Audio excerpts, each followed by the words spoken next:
тіпті ғалымдар айтқан, дұрыс, мысалы 5 баласы бар адам мен 10 баласы бар адамның сұрағы бірдей болмайды. Ана 10 балаға жауап береді, ана 5 балаға жауап береді. Сонда ғалымдар айтады, сол жауапкершілікті біле тұра дейді. Пайғамбарымыз саллаллаху алейхи вассалам көбейіңдер, көбеюмен мен мақтанайын деп, я Алла Расул, яғни пайғамбар, сенің қуаның үшін деп істесең дейді да, сен ұлан қайырсың. Білем, мен 10 балам болса 10-на жауап беретін, лучше 1-2 бала болса жеңілдеу болуын білем.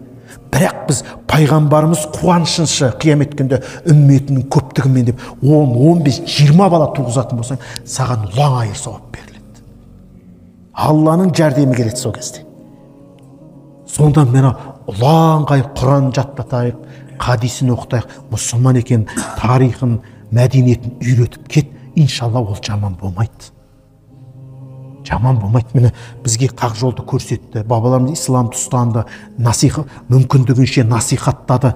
Бізге келді ме? Келді. Ешкім жынды болып кеткен жоқ. Дұрыс, бар бірдекілі арамыздағы ел болғасын жаманы болмай тұрмайды, шетіні бар, басқасы бар. Бірақ алхамдулилля көбісі жаңағы дінді біледі, оң мен харам халалды біледі. Сондықтан қорықпаңыздар иншалла.